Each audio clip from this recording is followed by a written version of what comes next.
More lives lost at sea as 20 refugees drown off the coast of Greece. Months after the migration began, Europe still struggles to find a solution. I'm on the Greek-Macedonian border, where refugees are putting more pressure on Europe's open borders and causing a deepening political crisis. As the Dáil debates the banking inquiry report, the public may be asked to vote again on whether Oireachtas committees should have more powers.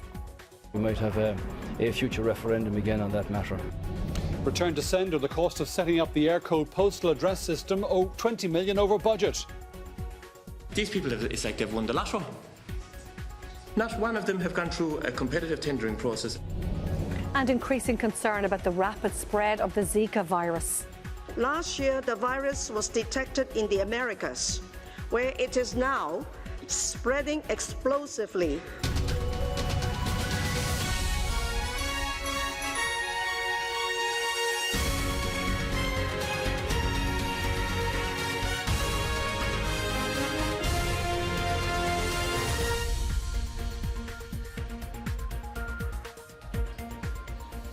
Good evening and welcome to 6-1. New figures from the United Nations show large numbers of refugees still making the hazardous journey to Europe, despite the severe winter weather. The UN says more than 50,000 migrants and refugees have arrived in Greece in the past 4 weeks alone. More than 230 are known to have died during the voyage. That's almost 80 confirmed deaths a week, a figure described by the UN's refugee agency as worryingly high.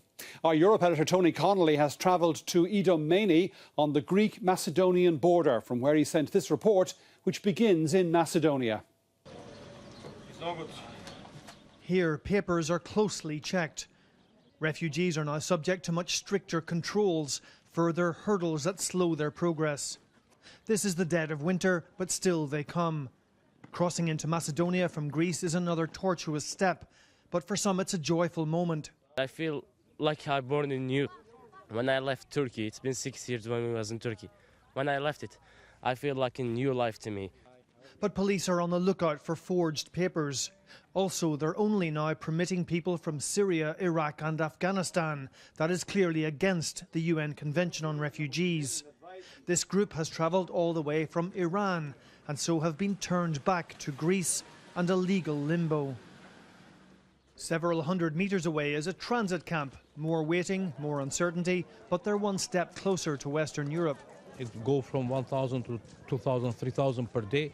It depends from the condition of the sea and the road until they reach the Macedonian border. In the late afternoon, a train will take them north. They'll be dropped at the border with Serbia, throwing themselves at the mercy of another reluctant government. Where are you going to? Go to Germany. Are you happy to be on the train? Okay. On the Greek side of the border, those still waiting to cross huddle for warmth. Tonight, and perhaps the next night and the one after that, home is a service station. Here, in temperatures which often drop well below zero, children, even babies, sleep on the concrete under a freezing sky. This man has brought his 10 children from Hama in Syria. Said there is no other place to stay. The bus driver kicked him out and closed the bus. There is no other place but here. See, her lips are very dry. And aid workers say they're seeing more and more women and children. This baby girl, Noor, is just 8 months old. we have seen a few hypothermia cases. Unfortunately, one of the hypothermia cases that we saw was in a 1-year-old child. And so when we see that, a condition which is completely avoidable. European governments are determined to dramatically reduce the flow of refugees. There's even talk of stopping them here on the Greek-Macedonia border. She's cute. But it's almost certain they will still find a way. Off the coast of Greece, 10 children were among 24 refugees who drowned when their boat sank yesterday. Authorities say at least 11 people are still missing. The Aegean Sea continues to take the lives of men, women and children trying to come to Europe. The latest sinking happened late last night. The boat, believed to be carrying about 45, sank north of the Greek island of Samos, very close to Turkey. Rescues on the Turkish side too. The Coast Guard picked up 52 people from the frigid waters near Lesbos. 24 bodies have been recovered from last night's sinking, a number of them children. 10 people were rescued, the rest are unaccounted for. This loss of life comes as concern mounts over Greece's inability to stop the flow. Greece claims Belgium told it to push migrants back into the sea. The Belgians said, go against the law. I'm afraid. I don't care if you drown them. I won't push back.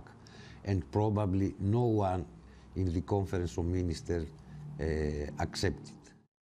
Sending migrants home is also on Sweden's agenda. Half of the 160,000 arrivals last year do not qualify for asylum, and they'll be asked to leave. First of all, voluntarily, of course, but in the end, if you don't go back voluntarily, there is a possibility to do this by force instead. The UN High Commissioner for Refugees says all arrivals should have a chance to make their case. A trickle of Iraqis have begun to leave Germany voluntarily. After months, they realise they will probably be turned away. Carol Coleman, RTE News. And Tony Connolly joins us now from the Greek-Macedonian border. Tony, some desperate scenes in your report there, and you say it's getting a lot tougher for refugees to actually get through, but they're still coming. That's right, Eileen. It is a lot more onerous for refugees to go through the different hurdles. The border here was actually closed for several days, and it was reopened this morning. But in the meantime, there are several hurdles that they have to get through.